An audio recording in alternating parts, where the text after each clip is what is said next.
Biomolecule, ठीक है। अब बायोमोलिक्यूल में सबसे पहले पढ़ना है हमको कार्बोहाइड्रेट,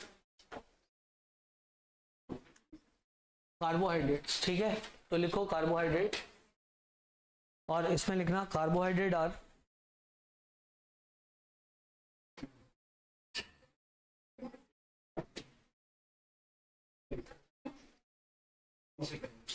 लिखो बेटा, लिखना कार्बोहाइड्रेट, बेटा लिखना चालू करो प्लीज। कार्बोहाइड्रेट, हेलो आ गए सेकंड, अच्छा मैं भेजता हूँ बेटा। वो गाड़ी की चाबी ले आना, बाहर कोई है, वो मेरे ड्राइवर, गाड़ी की चाबी लो जी। लिखो बेटा, the carbohydrate are compound, a class of compound containing, carbohydrate are class of compound containing carbon and hydrogen, carbon, hydrogen and oxygen, carbon, hydrogen and oxygen in same ratio as water, in same ratio as water, exception भी, in same ratio as water.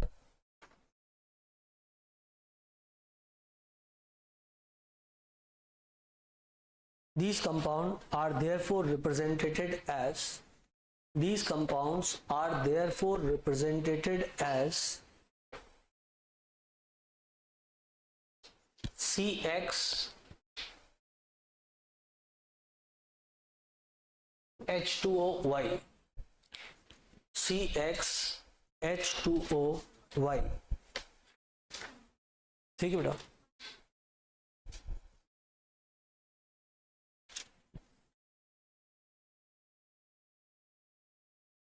Now लिखना दोनों, classification of carbohydrate, classification of carbohydrate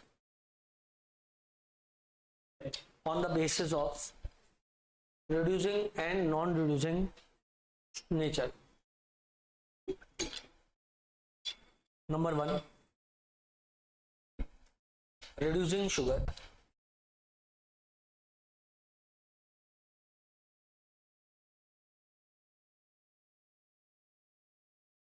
ये monosaccharides होते हैं plus disaccharides होते हैं, except sucrose, non reducing sugar,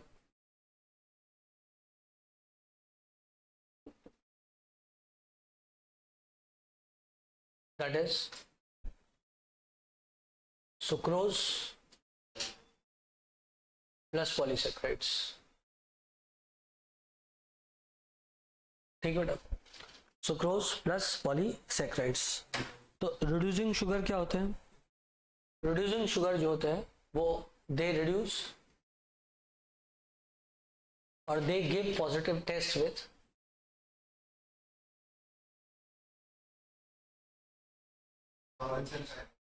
Tollens and Fellings solution. They do not give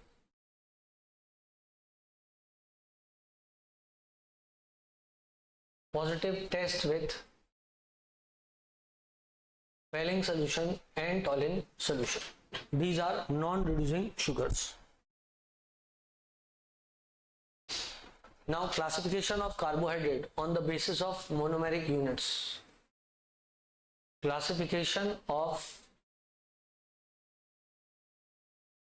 carbohydrates on the basis of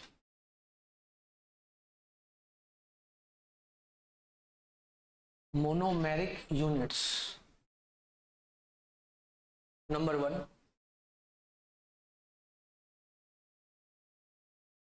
monosaccharides. Number 2, disaccharides. ओलिगोसैक्राइड्स लिख दें, तुझे सब बोलो या। Number 3, polysaccharides. Monosaccharides, they are smallest unit, इनको फर्दर अपन नहीं ब्रेक डाउन कर सकते, ब्रेक डाउन तो कर सकते हैं पर वो फिर कार्बोहाइड्रेट नहीं रह जाएगा. They cannot be further hydrolysed to give small carbohydrate.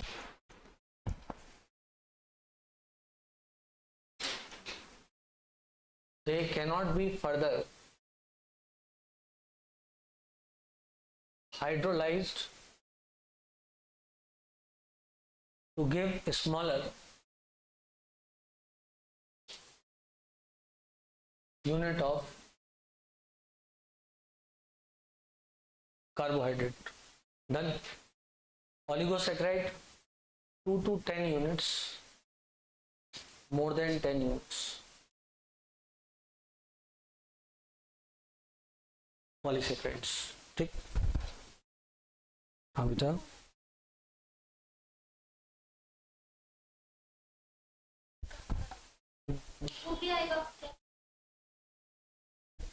कर दे.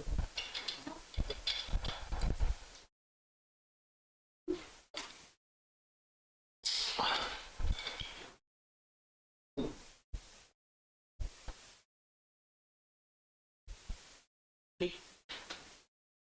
क्या कोई है क्या? देख के आ जाओ. ऐसा है क्या? मैं पढ़ा रहा हूँ. अच्छा मैं जरा 2 मिनट नहीं है 5 मिनट. वो क्या बाहर से आए हुए थे एक्चुअली, तो क्या करें. चल बेटा, sorry for that delay. More than 10 units. Done. 10 years नहीं 10 यूनिट्स यार. चलो आगे. अब मोनोसेक्राइड्स के बारे में पढ़ते हैं. लेट्स पढ़ो अबाउट द मोनोसेक्राइड्स. तो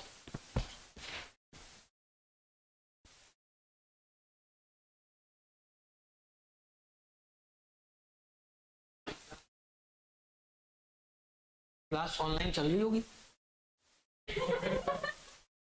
तो चलो नाउ लेट अस सी मोनोसेक्राइड्स. यहीं से चालू करना लेक्चर को, ठीक है ना. मोनोसेक्राइड्स. मोनोसेक्राइड्स में सबसे पहले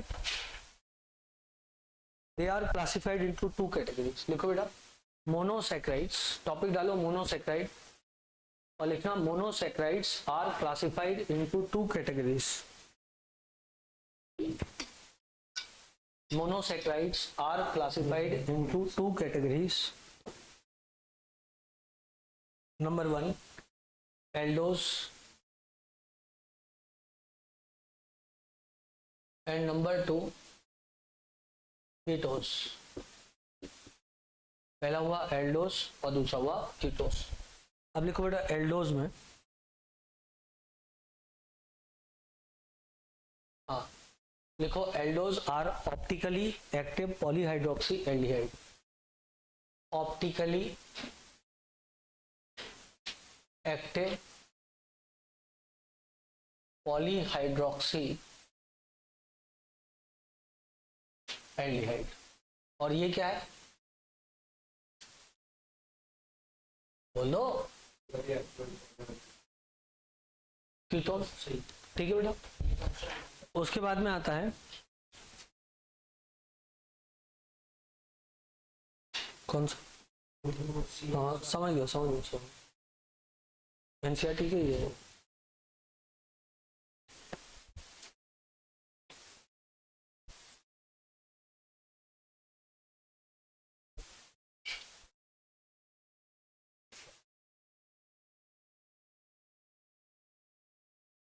हाँ उसमें लिखा है, उसमें दिखता नहीं है. अब बेटा एल्डोहेक्सोस लिखते हैं अपन है. नहीं एल्डोज लिखते हैं. देखो CHO CHOH CH2OH. तो ये पॉलीहाइड्रोक्सी है, ऑप्टिकली एक्टिव है क्योंकि इसमें किरल सेंटर है और एल्डिहाइड है. ठीक है. और इस पे 3 कार्बन है तो इसको एल्डो ट्रायोज बोलेंगे. बोले बेटा. हाँ. तो इसको बोल देंगे एल्डो ट्रायोज. तो ये सिंपलेस्ट एल्डोज हो गया, ठीक है ना। इसके बाद में CHO ले लिया,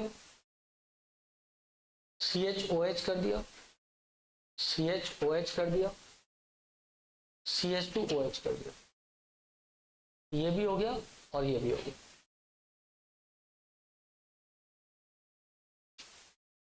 टेट्रोज हो जाएगा, सही। और इसके बाद में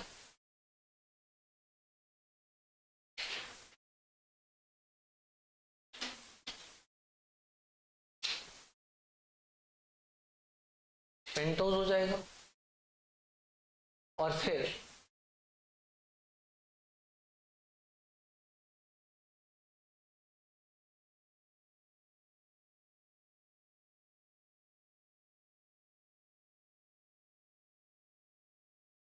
दिस इज ग्लूकोज हो गया, it is Aldo hexose, done, it is Aldo hexose, ठीक है ना। एसिटिक एसिड तो वो फॉर्मूले में फिट हो जाता है, वो एक्सेप्शन नहीं है। एसिटिक एसिड एक्सेप्शन, वो कार्बोहाइड्रेट नहीं है पर उस फॉर्मूले में फिट होता है, सही। और हेमनोज फिट नहीं होता but it is a carbohydrate, ठीक है। और एक ये एक्स और वाई दिया, एक्स और वाई अलग अलग दिया, चलो सी एक्स H2OY,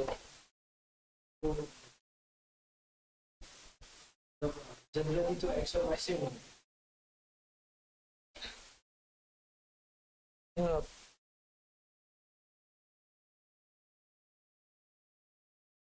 जर्नली सही। तो कार्बोहाइड्रेट की जो आपने डेफिनेशन लिखी थी ना, उसमें आपने लिखा था they are made up of carbon, hydrogen, oxygen in which the ratio of hydrogen in oxygen is same as in water. तो फॉर्मूला लिखा था CHH2OY लिखा था, ठीक है ना। अब इसका एक्सेप्शन NCERT में जैसे लिखा है एसिटिक एसिड, ये फिट होता है पर ये कार्बोहाइड्रेट नहीं है। इसी प्रकार एक लिखा है रेमनोस, स्पेलिंग बोलता हूँ उसकी मैं, NCERT में RHAMNOSE, rhamnose, C6H12O5, C6H12O5, this is RAHM नोस। ये कार्बोहाइड्रेट है बट उस फॉर्मूले में फिट नहीं होता, ठीक है बेटा। अब आगे बढ़ते हैं, आगे बढ़। विशाल एक मिनट उधर जाके देख लो, सर वहां पढ़ा रहे हैं क्या? यदि वहां पढ़ा रहे हो तो कहना अब तो चले जाओ, कोई दिक्कत नहीं, मीटिंग हो गई सबकी।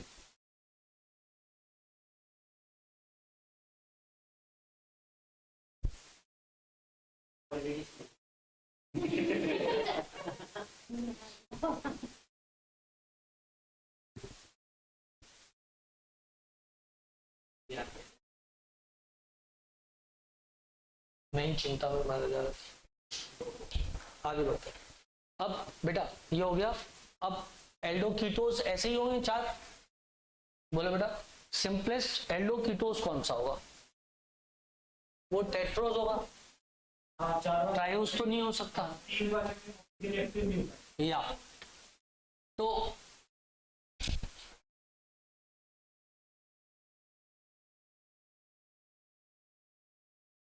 चलो बेटा।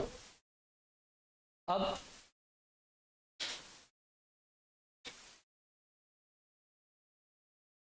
कीटोज लिखते हैं।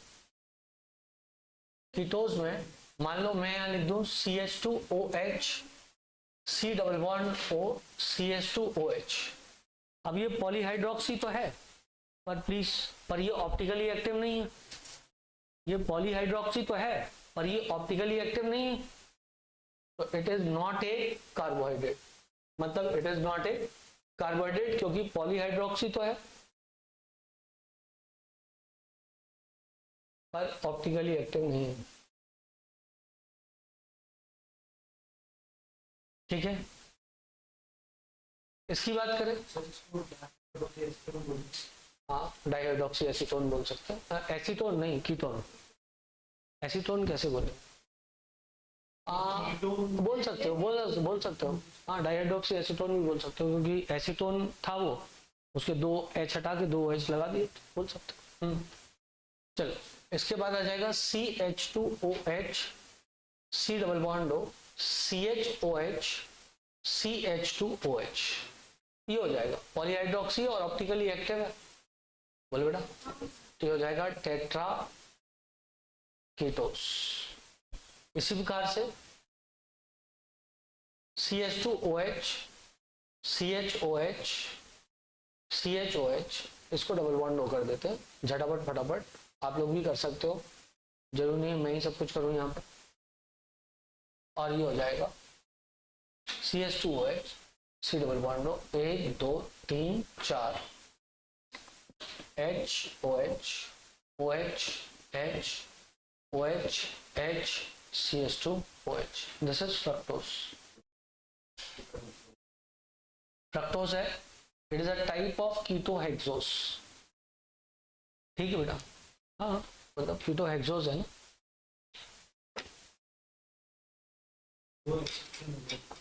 अब चलते हैं अपन ग्लूकोज की डेफिनेशन पे, मतलब डेफिनेशन पे नहीं, ग्लूकोज पे चलते हैं। हाँ, अब एक बात याद रखना बेटा, in ketose sugar,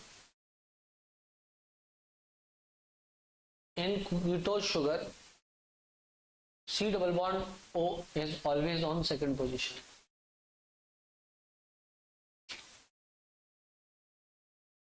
Is always on second position. ठीक बेटा।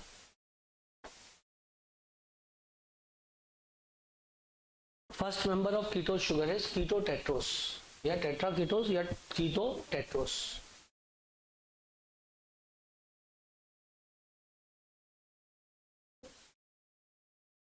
एक सेकंड बेटा, कहाँ की बात कर रहे हो? ये वाले में, ये वाला, अच्छा ये वाला, हाँ ये तो स्पेलिंग मिस्टेक, 1 की स्पेलिंग गलत हुई, तू जैसी लिखे। चल बेटा, अब मैं आपको स्ट्रक्चर ऑफ ग्लूकोज पढ़ाता हूँ, ठीक।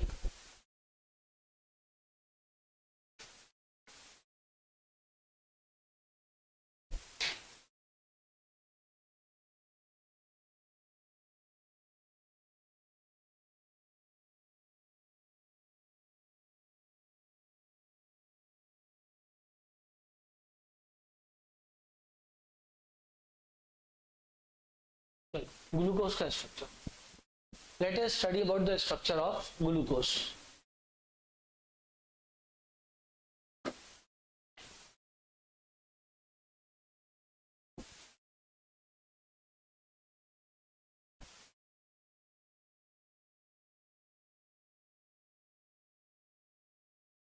ग्लूकोज के स्ट्रक्चर में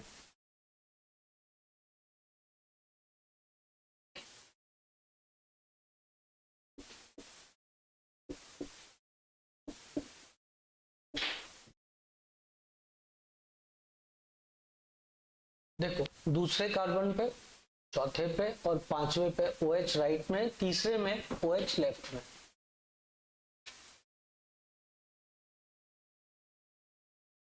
सब टाइम OH राइट में, तीसरे वाले में OH लेफ्ट में आपको दिखाई दे रहा है, ये वाले।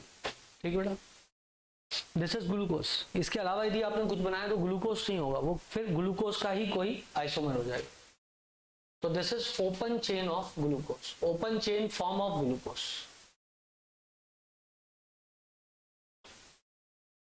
अब क्या हो सकता है, सॉरी मैंने भी गलत बना दिया और आप लोगों ने भी, C डबल बॉन्ड OH। ठीक है, अब क्या हो सकता है कि यहां से लोन पेयर इधर अटैक कर सकता है, ये इधर जा सकता है, लेकिन रिंग कितने की बनेगी? 1 2 3 की बनेगी। 3 की रिंग स्टेबल नहीं होती, हाँ, तो इट इज बैड न्यूज। तो यहां से अटैक कराओ तो 4 की रिंग बनेगी, 1 2 3 4, 1 2 3 4 5 की रिंग स्टेबल होती है। और ज्यादा बढ़िया रहे कि वो रिंग 6 की हो, और ज्यादा बढ़िया रहे। बेटा ग्लूकोज के बीच में बहुत सारी लाइट आ रही है, तो इधर से उठ के यदि इधर ये चला जाए तो सिचुएशन बढ़िया रहे। अब ग्लूकोज इतना नहीं चमक रहा, पहले ज्यादा चमक रहा, अब ठीक है, रिलेटिवली ठीक है।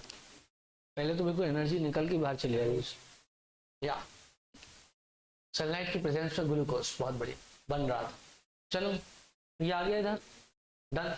अब सुन, अब जैसे ही इधर आएगा इधर एक रिंग बन जाएगी बेटा 6 मेंबर की। सबसे पहले अपन 6 मेंबर की ऐसी एक सुंदर सी रिंग बना लेंगे, ठीक, बना ली। अब इस रिंग में एक तो ऑक्सीजन आएगा, ये वाला चेक, 1 2 3 4 5, और ये छठा ऑक्सीजन। इस ऑक्सीजन को मैंने यहां बना दिया, डन। जो राइट में है उसको डाउन द प्लेन ले जाओ, और जो लेफ्ट में है उसको अप द प्लेन ले जाओ। तो इस पे ये राइट में है तो इसको नीचे ले गए। बोलो बेटा। अच्छा ये वाला नहीं, अभी तो ये वाला है, ये वाला कार्बन है अभी तो। बोलो बेटा। तो ये वाले पे जब ये इधर से इधर आएगा तो O पे नेगेटिव आएगा तो OH आ जाएगा, नहीं आएगा, ये हेमी एसिटल कहलाएगा। अरे एल्डिहाइड पे जब रिएक्शन होती है किसकी, अल्कोहल की, तो हेमी एसिटल बनता है। बोल बेटा। तो अभी एसिटल, एक हेमी एसिटल होता है, एक एसिटल होता है, ठीक है ना। 2 बार अटैक होगा तो एसिटल हो जाएगा, फिर एक हेमी कीटल होता है, कीटल होता है, ठीक है। चलो, तो इस वाले पे OH, क्योंकि ये प्लेनर था, प्लीज ध्यान दें, ये प्लेनर था, तो जो ये OH बनेगा, ये अप दी प्लेन भी जा सकता है, डाउन दी प्लेन भी जा सकता है, क्योंकि इस पे अटैक अप साइड भी हो सकता है, डाउन साइड भी हो सकता है। मान लो ये नीचे चला गया, ये ऊपर चला गया, लेकिन इसकी पोजीशन फिक्स है सेकंड वाले की, तो सेकंड वाले पे तो OH नीचे ही जाएगा, थर्ड वाले पे OH ऊपर जाएगा, फोर्थ वाले पे OH नीचे जाएगा, और CH2OH ऊपर ही जाएगा, H और ये H। ये बताऊंगा क्यों ऊपर गया, ये H और ये H, डन। अब इसमें इसका CH2OH और ये OH अपोजिट साइड है, तो बीटा फॉर्म है ये, तो बीटा फॉर्म हो गया। इसी प्रकार जब मैं इसको बनाऊंगा,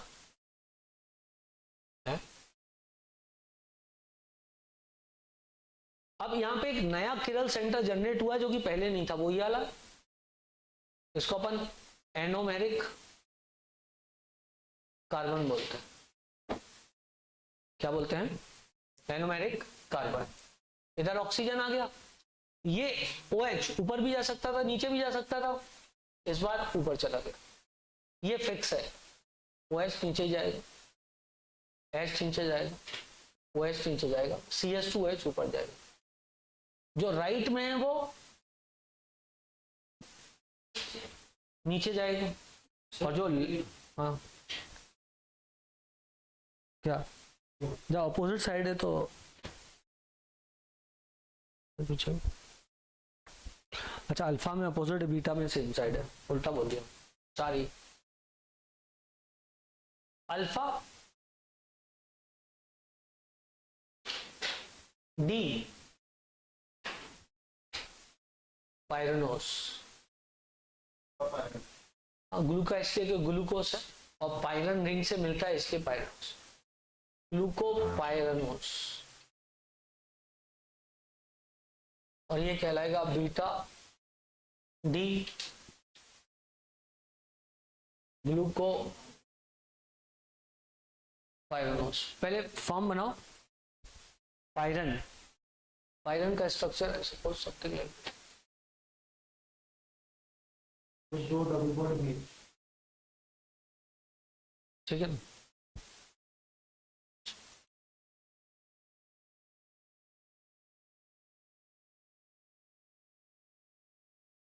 ठीक है ना, और बीच में एक चीज मैं यहाँ पे लगाना भूल गया था, अब वो है बीटा डी प्लस, और इधर भी प्लस, ठीक है ना। ये ऑप्टिकल रोटेशन को इंडिकेट करता है।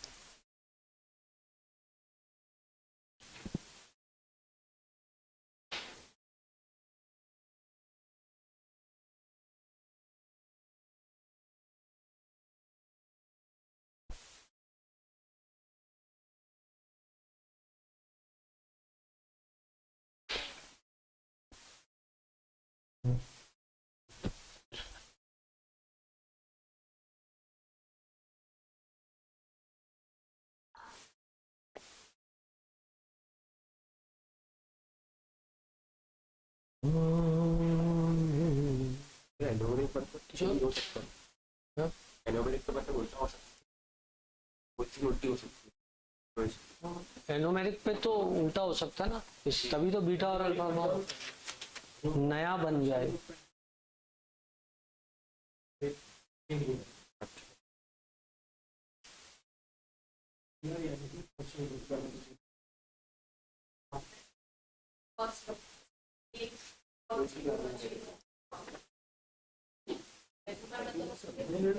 पी में मतलब कोई भी हो सकता है।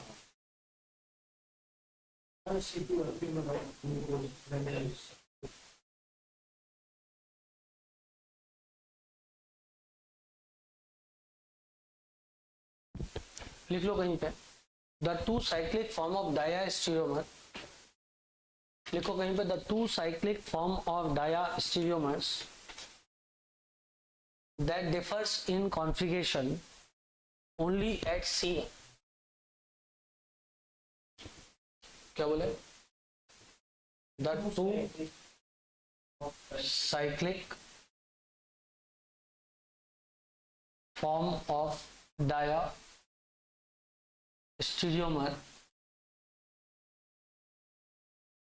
which differs at C1 are called as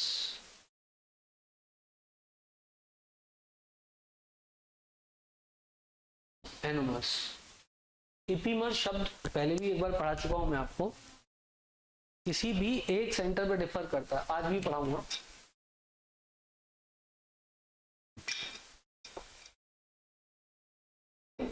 अब देखो बेटा, ये जो फॉर्म बन गए अल्फा डी ग्लूकोज और बीटा डी ग्लूकोज फॉर्म जो होते हैं, ये साइक्लिक फॉर्म, ठीक है ना। और ये फॉर्म जो होते हैं इंटर कन्वर्टेबल होते हैं। जैसे मान लो, मिटा दूं मैं इसको, इनके अपने अपने ऑप्टिकल रोटेशन होते हैं, ठीक है ना। और ये सब फॉर्म, तीनों फॉर्म डायनेमिक इक्विलिब्रियम में होते हैं। जैसे मैंने इधर लिखा अल्फा फॉर्म, यहाँ पे लिख दिया ओपन चेन फॉर्म,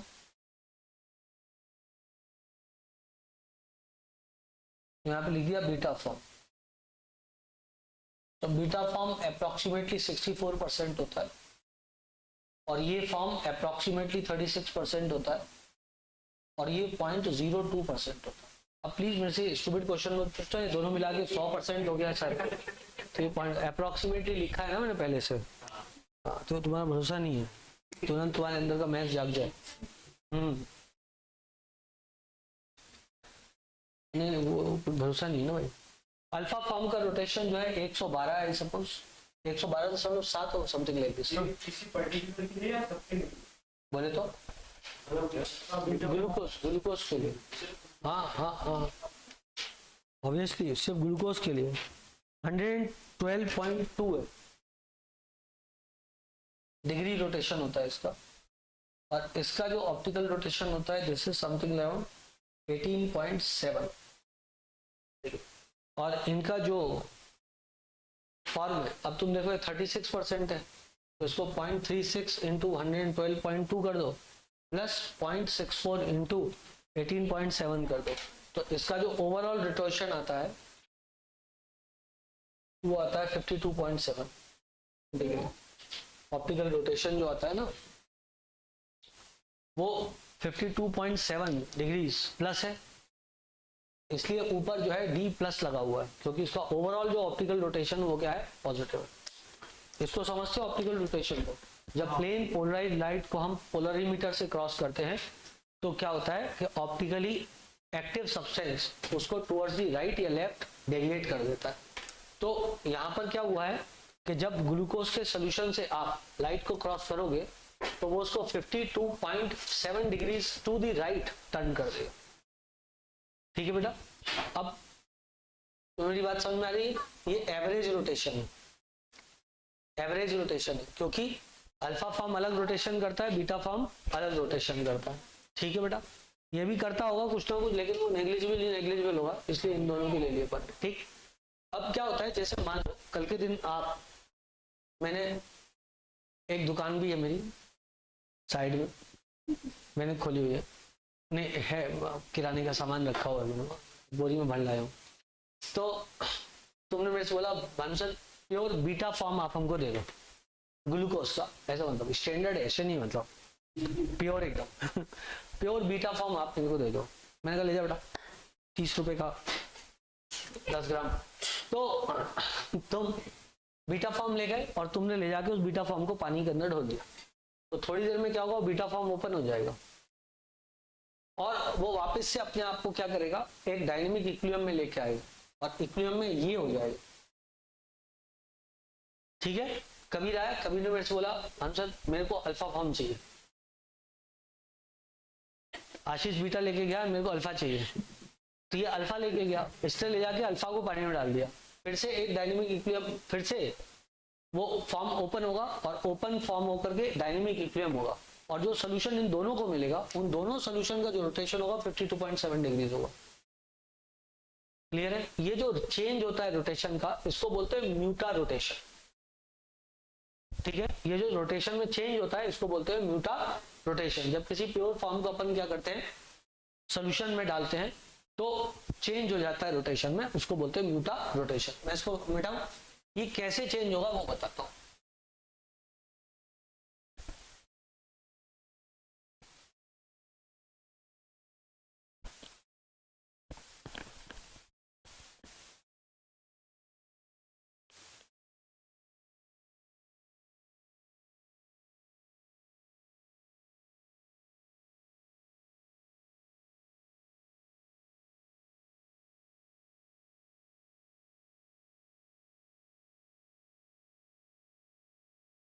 ओके भाई, समझ लो, ये आपके पास ऐसा फॉर्म था,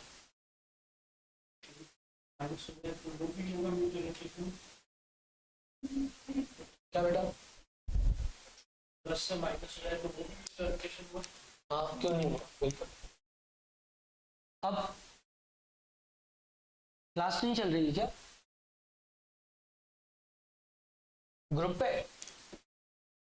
क्यों कर रहा है मैसेज ग्रुप पे? क्लास आया करें, क्लास नहीं चल रही है, फिर क्यों कर रहा है? चल तो रही है, चल तो रही,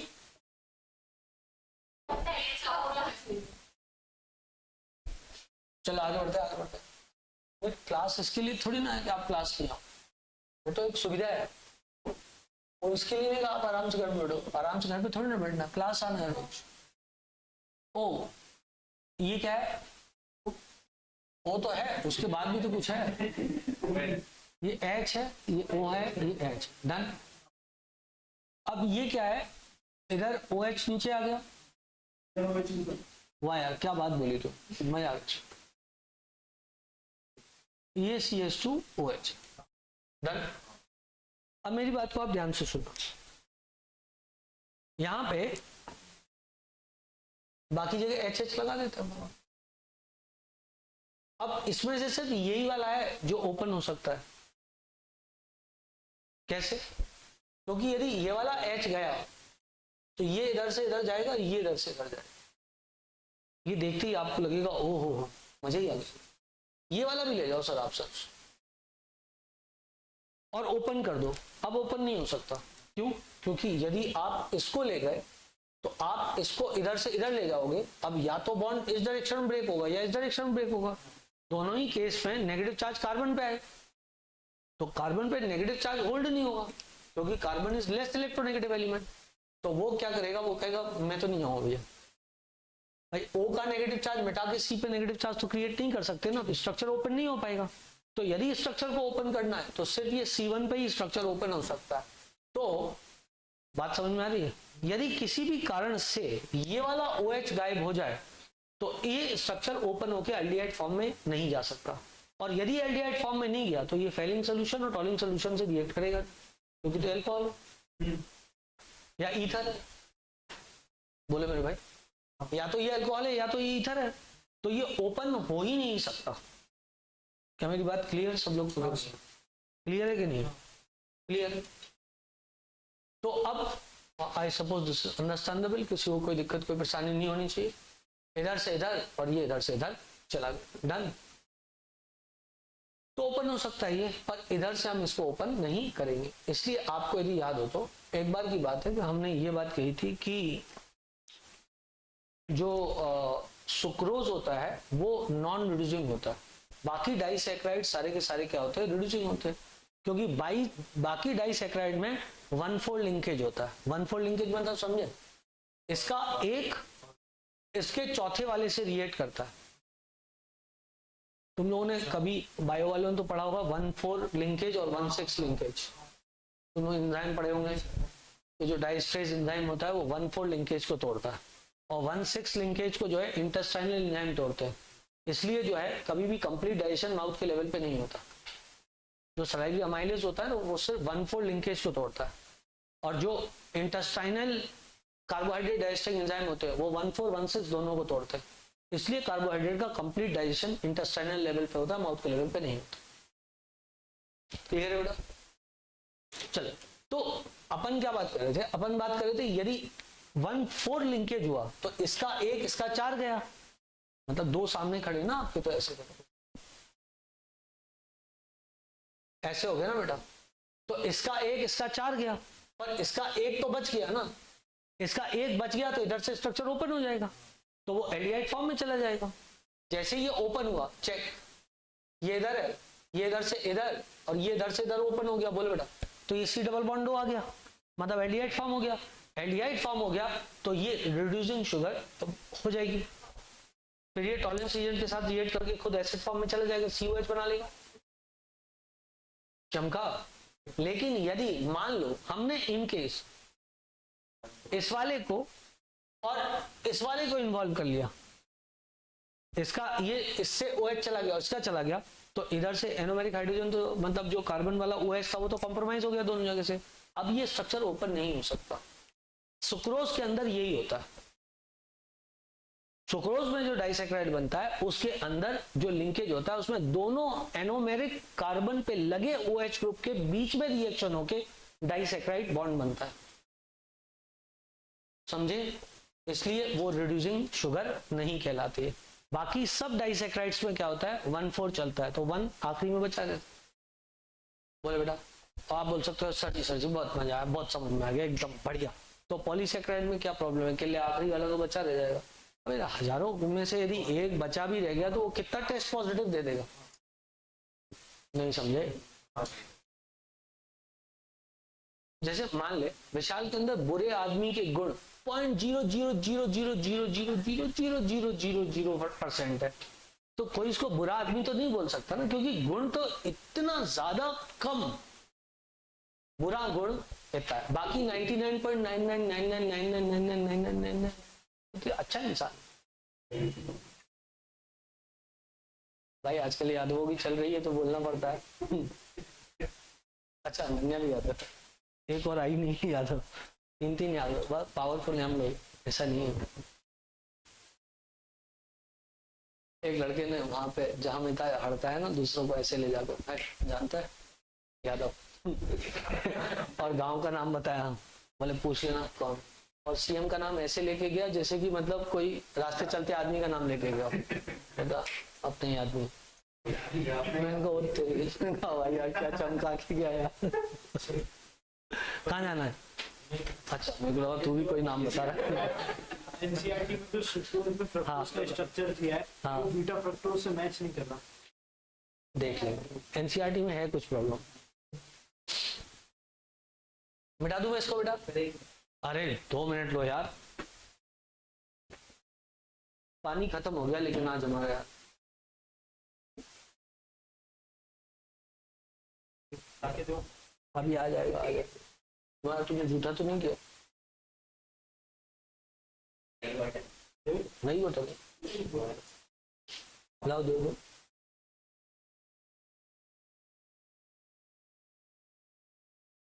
नहीं लाई तो आज पानी, पिछली बार मेरे को प्यास लगी बहुत जोर से, इसने पानी दे दिया, मैंने एक घूंट पानी पी लिया, एकदम चिल्ड था वो।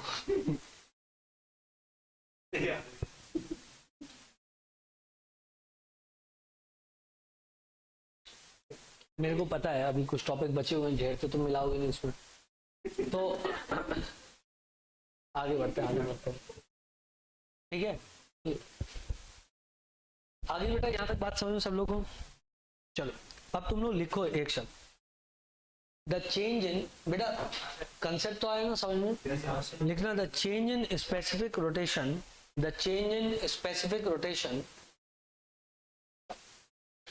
Of active of optically active compound in solution, the change in specific rotation of optically active compound in solution with time, in solution with time to an equilibrium value, to an equilibrium value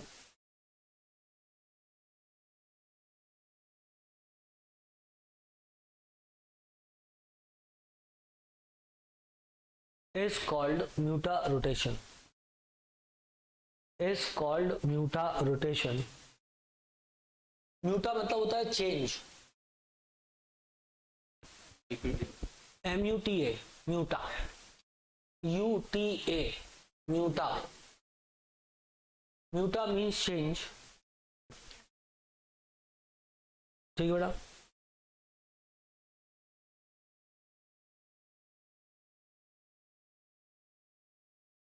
चलो बेटा अब term लिखो आप, इपीमर, आ गया ना इतना समझ में ग्लूकोज का स्ट्रक्चर? अब लिखो एक शब्द इपीमर,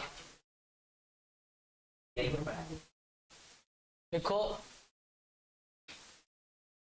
इपीमर, मैं कुछ लिखाता हूं आप लिखना साथ में, इपीमर, उसमें लिखना mannose is C2 इपीमर and galactose is C4 इपीमर of glucose. अब इसका स्ट्रक्चर आप आराम से बना सकते हो, mannose C2 इपीमर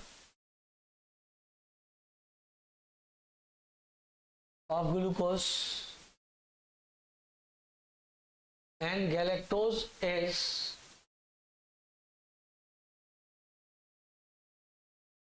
C4 इपीमर of glucose. ठीक है, समझना? लाइक दिस, आया समझ बेटा?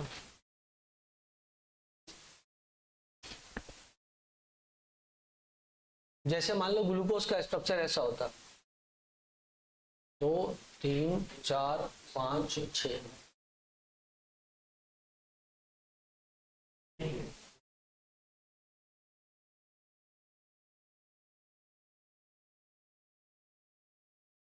ऐसा होता, ठीक है ना? तो ये ग्लूकोज है। अब यदि आपको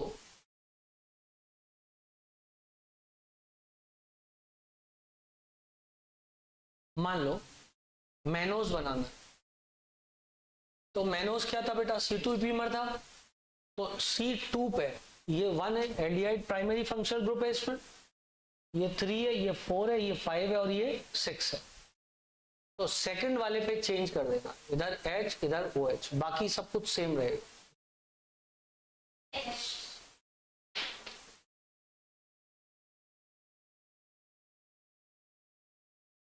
वाई मैनोज का स्ट्रक्चर एकदम सीधा साधा। गैलेक्टोज C4 पे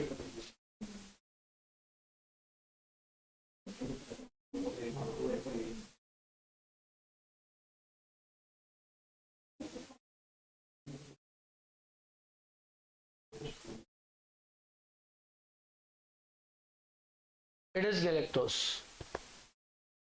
बोलो बेटा।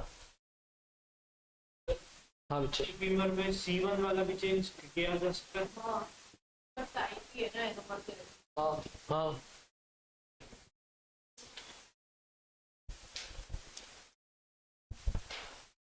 चल बेटा हो गया। क्या हो रहा है बच्चे?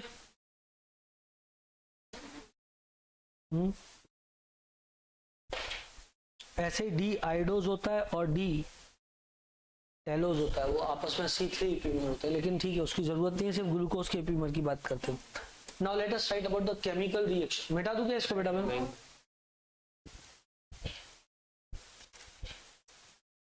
एक चीज और भी मैं बता रहा हूँ आपको साइक्लिक फॉर्म के बारे में.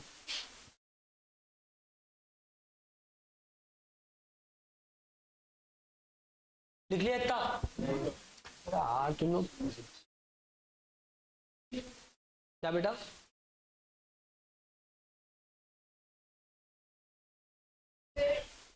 आपने गलत कर दिया इसको. परफेक्ट.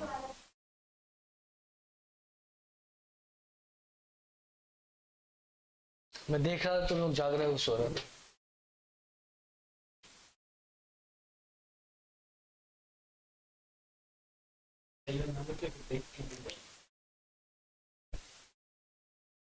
चलो एक चीज और सिखाता हूँ तुम लोग को. मिटा दो बेटा. आओ मिटा.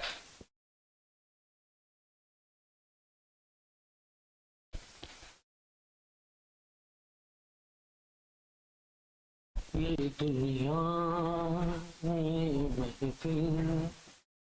इधर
देखो बेटा, ये मीटिंग एंड हो गई, तुम लोग देखते ही नहीं.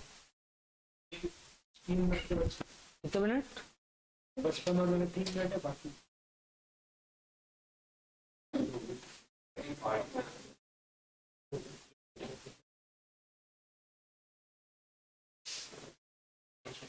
और नहीं आएगा सर. कोई आया है ना? हम तो सिखाएंगे. देखो ये CH2OH जो है ना, सबसे बड़ा ग्रुप है. मेरी बात को ध्यान सुनो तुम लोग. हम जब इधर ग्रुप्स को रखते हैं ना, तो एक कोशिश करते हैं कि बड़े ग्रुप को इक्वेटोरियल पोजीशन पे रखें. जिन्होंने आइसोमेरिज्म पढ़ा है उन्हें याद होगा कि इक्वेटोरियल पोजीशन पे जो बड़े ग्रुप होते हैं वो स्टेरिक हिंड्रेंस, वहां पे फ्लैगपोल रिपल्शंस कम होते हैं. तो ये बड़ा ग्रुप है सबसे ज्यादा, तो इसको इक्वेटोरियल. अब इसमें एक्सियल इक्वेटोरियल पोजीशन कैसी होती है? जो लाल वाली जितनी पोजीशन में बता रहा हूँ, सारे कुरने पकड़ के आगे एक्सटेंड कर दो, ये सब एक्सियल पोजीशन है. और जो इसके अलावा इसके 90 डिग्री पे पोजीशन बचेगी, जो ऊपर गया तो ये नीचे गया, ये नीचे गया तो ये ऊपर गया, ये ऊपर गया तो ये नीचे गया, ये नीचे गया तो ये ऊपर गया, और ये नीचे गया तो ये ऊपर गया. सही है. अब लाल वाली जो पोजीशन है वो कौन सी है? एक्सियल. और इक्वेटोरियल नीली वाली पोजीशन है. तो हम नीले वाली पोजीशंस पर बड़े ग्रुप रखेंगे. सबसे बड़ा ग्रुप CH2OH, तो मैंने CH2OH को यू रख दिया. डन.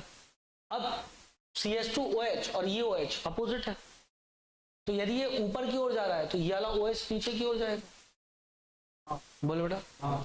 यदि ये ऊपर की ओर जा रहा है तो ये OH नीचे की ओर जाएगा, और ये नीचे जा रहा है तो ये ऊपर जाएगा. तो ये नीचे जा रहा है तो ये वाला OH ऊपर जाएगा. बोलो बेटा.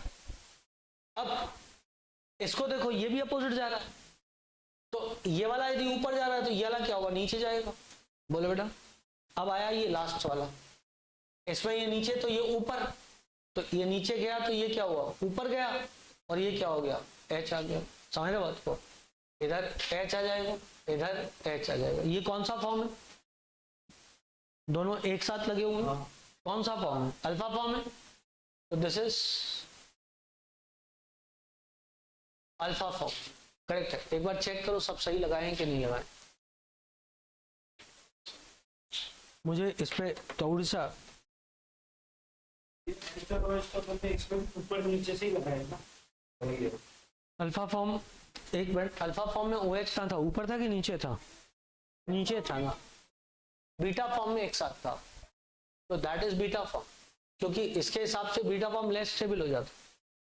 और यदि अल्फा फॉर्म हो जाता है इक्वेटोरियल पोजीशन पे सारे बड़े ग्रुप लगे हुए, तो ज्यादा बड़ा स्टेबल फॉर्म कौन सा होता है? Beta form. तो बीटा फॉर्म में OH कहाँ जाएगा? इक्वेटोरियल पोजीशन पे जाएगा। समझा समझा समझा? Oh nice. भाई ऐसा है कि इक्वेटोरियल पोजीशन पे बड़े ग्रुप लगाते हैं, एक्सियल पे छोटे लगाते हैं। सबसे बड़ा ग्रुप CH2OH है, उसको लगाया इक्वेटोरियल पोजीशन पे। ये नंबर 5 कार्बन है, नंबर 6 है, ये 5 है, ये 4 है, ये 3 है, ये 2 है, ये 1 है। सही है। ये 1 है, सॉरी ये 6 है, जो 5 है, ये 4 है, ये 3 है, ये 2 है और ये 1 है। अब 5 पे CH2OH और 4 पे OH अपोजिट है, चेक। वो ऊपर जा रहा है तो नीचे जा रहा है। तो यदि ये नीले वाले पे ऊपर जा रहा है, यहाँ पे भी ऊपर नीचे से देखना है, इक्वेटोरियल के opposite। एक को इक्वेटोरियल लगा लो, फिर उसके बाद एक को इक्वेटोरियल लगा लिया सबसे बड़े ग्रुप को, अब उसके रिस्पेक्ट में बाकियों को लगा दिया। हाँ, तो जैसे इसको इक्वेटोरियल पे लगाया तो वहां पे अपोजिट था, तो उसको एक्सियल पे लगाएंगे या इसके उल्टा जो दिख रहा है उसी पे लगाएंगे? जो उल्टा दिख रहा है उस पे लगाएंगे। हमें तो नहीं तो कॉन्फ़िगरेशन गड़बड़ा जाएगा ना। हमारा फर्स्ट राइट है सबसे बड़े वाले ग्रुप को इक्वेटोरियल पे लगा दो, और उसके बाद उसके रिस्पेक्ट में बाकियों को देखना। ये इक्वेटोरियल पे गया, तो इसके रिस्पेक्ट में ये वाला OH ट्रांस है, तो इसलिए मैंने इसको नीचे लगाया। यदि सिस होता तो ऊपर ही लगाता। अब इसके रिस्पेक्ट में ये वाला OH ट्रांस है, तो इसके रिस्पेक्ट में ये वाला OH ट्रांस हो गया, नीचे आ रहा है, वो ऊपर जा रहा है।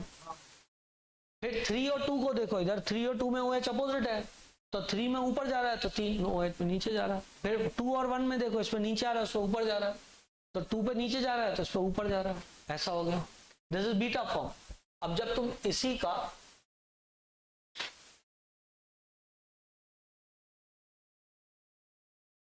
अल्फा फॉर्म बनाओगे तो फिर CH2OH ऐसे ऊपर चल जाए, बाकी सब तो सेम रहना। OH इधर, OH इधर, OH इधर, ये 1 आ गया। अब इस पे OH नीचे चल जाए और H इधर, क्योंकि एक पे ही तो चेंज हुआ है, बाकी सब तो सेम। बोलो बेटा, सिर्फ एक पे ही तो चेंज हुआ था, बाकी सब तो सेम था। This is alpha. I hope so सबको मैं बात समझा पाया हूँ। ये ग्लूकोज का स्ट्रक्चर हो गया, यही एडवांस उस पर बहुत ज्यादा क्वेश्चन आए ग्लूकोज के स्ट्रक्चर पे, ठीक है ना। पता होना चाहिए आपको ग्लूकोज का स्ट्रक्चर, इंपॉर्टेंट।